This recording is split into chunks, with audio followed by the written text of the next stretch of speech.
ఓం శాంతి. ప్రాతః మురళీ తేదీ జూలై 11, 2024. మధురమైన పిల్లలు, నిశ్శబ్దావస్థ అనగా అశరీరీగా తయారయ్యే సమయం ఇదే స్థితిలో ఉండే అభ్యాసము చేయండి.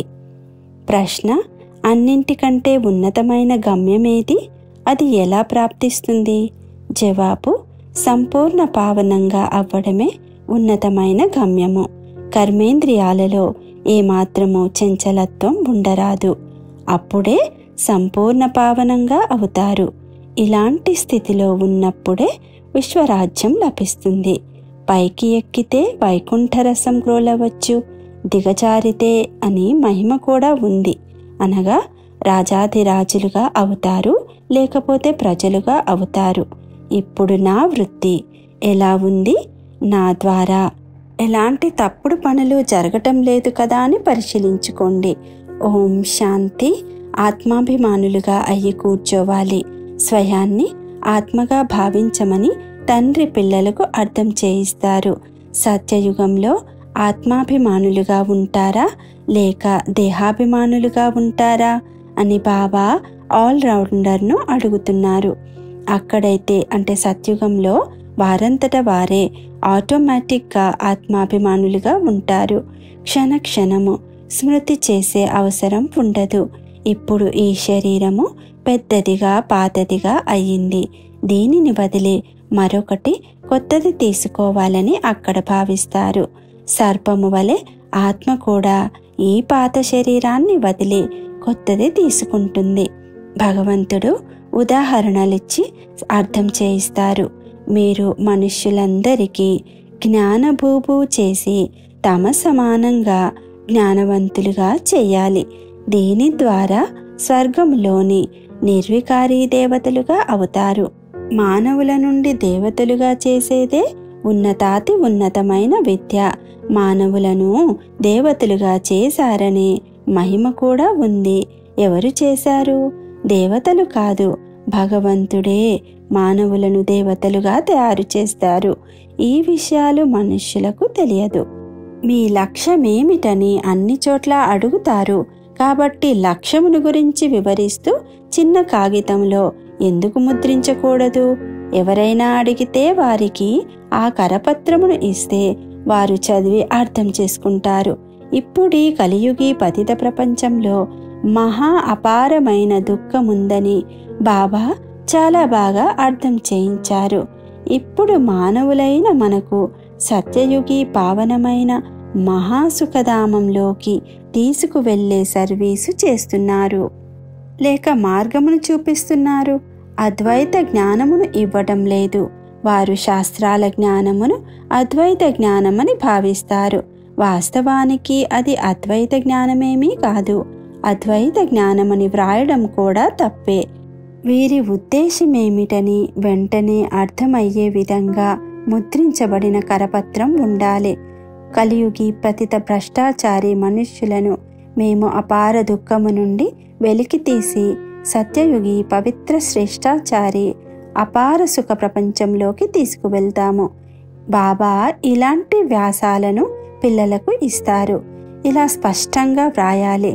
అన్ని చోట్ల ఇలా వ్రాసినవి ఉంచాలి. వచ్చిన వారికి వెంటనే ఆ కరపత్రాలు ఇస్తే వారికి మేము దుఃఖధామంలో మురికిలో పడి ఉన్నామని అర్థం చేసుకుంటారు.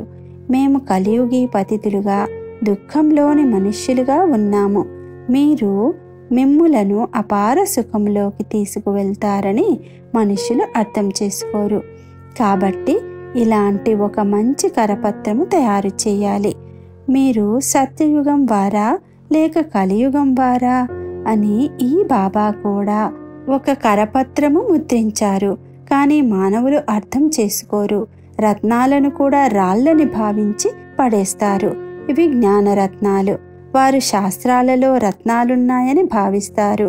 ఇక్కడ అపారమైన దుఃఖం ఉందని తెలుసుకునే విధంగా మీరు స్పష్టంగా చెప్పండి. దుఃఖముల పట్టీ కూడా ఉండాలి, అంటే లిస్టు కూడా ఉండాలి. అందులో కనీసం 101 దుఃఖాలు తప్పకుండా ఉండాలి. ఈ దుఃఖధామంలో అపారమైన దుఃఖం ఉంది. ఇదంతా వ్రాయండి. మొత్తం లిస్టునంతా తీయండి. మరొక వైపు మళ్ళీ అపారమైన సుఖం ఉంటుంది. అక్కడ దుఃఖం అనే పేరు కూడా ఉండదు. మేము ఆ రాజ్యమును లేక సుఖధామాన్ని స్థాపన చేస్తున్నామని చెప్పగానే వెంటనే మానవులు నోరు మూసుకోవాలి. ఇప్పుడిది దుఃఖధామమని ఎవ్వరూ అర్థం చేసుకోరు. దీనినే స్వర్గముగా భావించి కూర్చుని ఉన్నారు. పెద్ద పెద్ద మహల్లు, కొత్త కొత్త మందిరాలు మొదలైనవి తయారు చేస్తూ ఉంటారు. ఇవన్నీ సమాప్తం అవ్వనున్నాయని ఎవరికీ తెలియదు. వారికి లంచం డబ్బు చాలా లభిస్తుంది. అన్నీ మాయకు సంబంధించిన సైన్స్, అహంకారం, మోటార్లు, విమానాలు ఇవన్నీ మాయ ప్రదర్శనలేనని తండ్రి అర్థం చేయిస్తున్నారు. తండ్రి స్వర్గస్థాపన చేస్తే మాయ కూడా తన వైభవాన్ని చూపిస్తుంది అనే నియమం కూడా ఉంది. దీనినే మాయ ఆడంబరం అని అంటారు. ఇప్పుడు పిల్లలైన మీరు మొత్తం విశ్వమంతటా శాంతిని స్థాపన చేస్తున్నారు. ఒకవేళ ఎక్కడైనా మాయ ప్రవేశిస్తే పిల్లల మనసు లోపల తింటూ ఉంటుంది.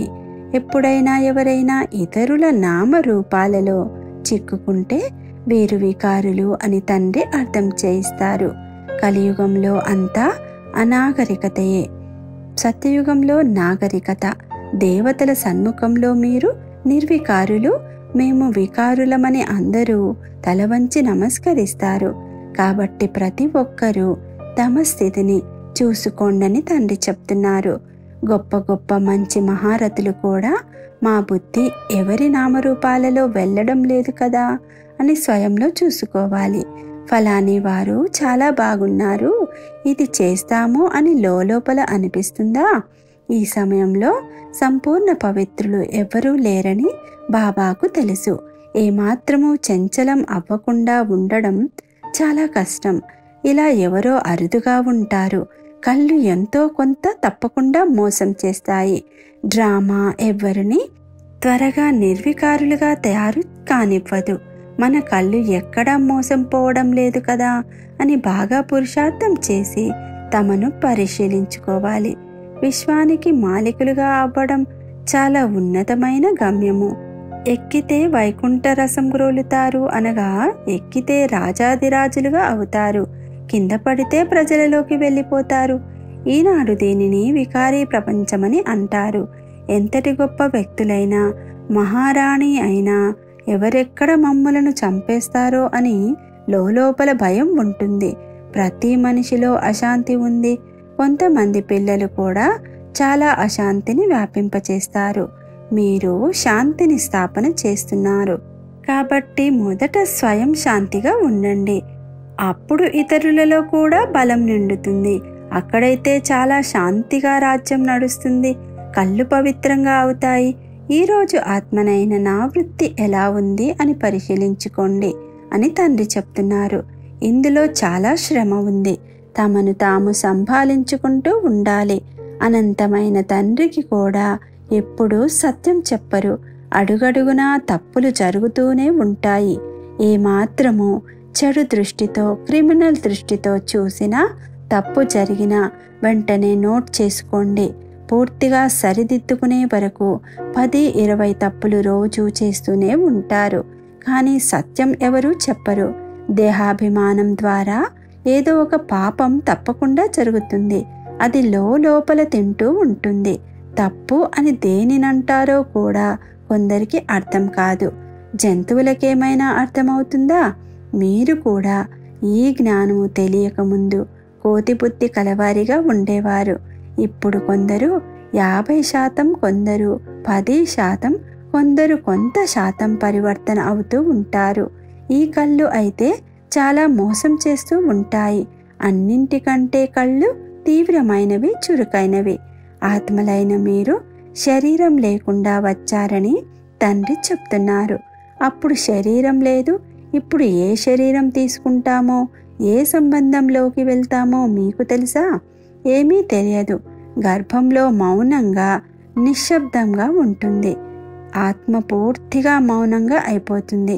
శరీరం పెద్దదైన తరువాత తెలుస్తుంది. కాబట్టి మీరు అలా తయారై వెళ్ళాలి. ఈ పాత శరీరాన్ని వదిలి మనం ఇంటికి వెళ్ళాలి అంతే. మళ్ళీ శరీరాన్ని తీసుకుంటే స్వర్గంలో తమ పాత్ర చేస్తారు. మౌనంగా అయ్యే సమయం ఇదే. భలే, ఆత్మ సంస్కారం తీసుకువెళ్తుంది. శరీరం పెద్దదైనప్పుడు సంస్కారం కనిపిస్తుంది. మీరిప్పుడు ఇంటికి వెళ్ళాలి కాబట్టి పాత ప్రపంచమును, ఈ శరీర స్మృతిని వదిలేయాలి. ఏమీ గుర్తుండరాదు.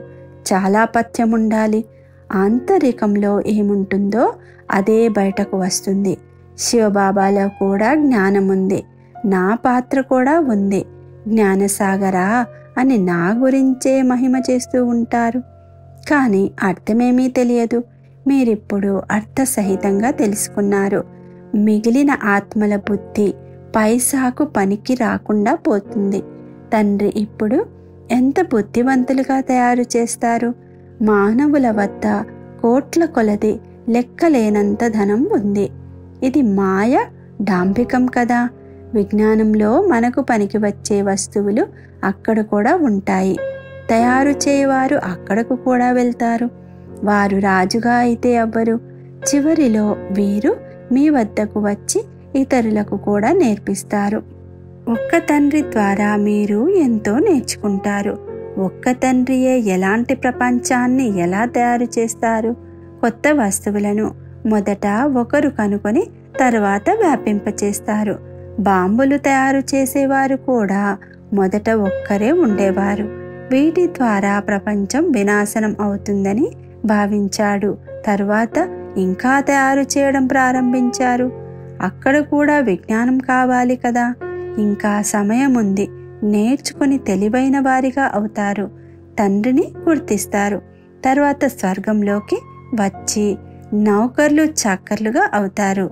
అక్కడ అన్నీ సుఖమిచ్చేవే ఉంటాయి. సుఖధామంలో ఉండేది మళ్ళీ వస్తుంది.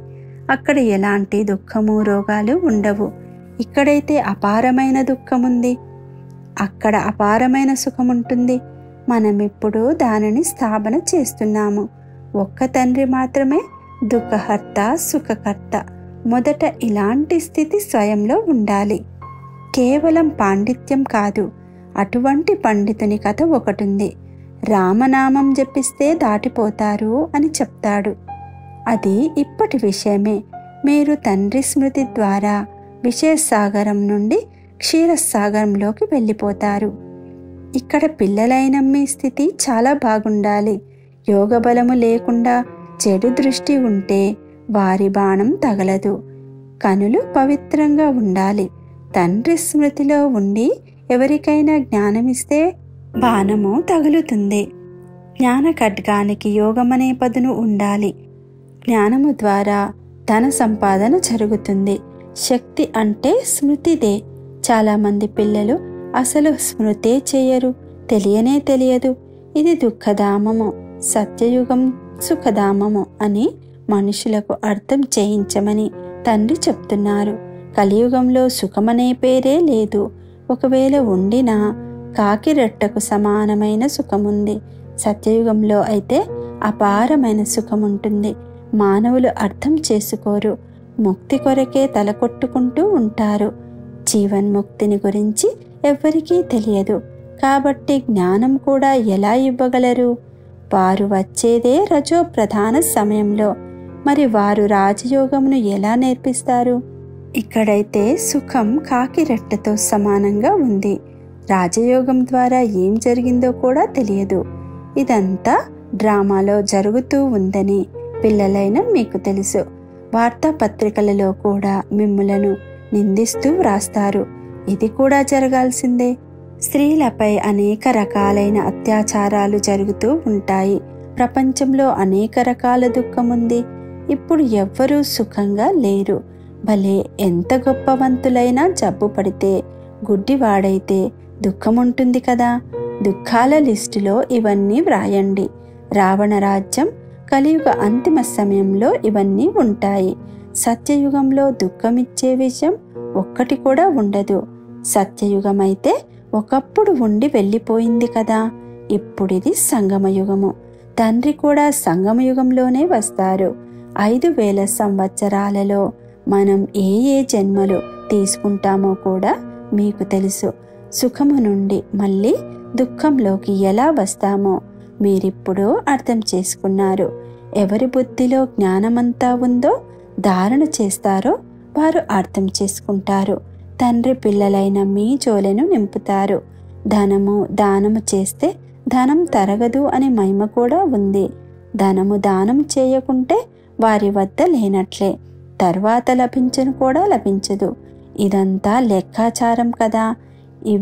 ఇవ్వకపోతే ఎక్కడి నుండి లభిస్తుంది? ఎక్కడి నుండి వృద్ధి అవుతుంది? ఇవన్నీ అవినాశి జ్ఞాన రత్నాలు.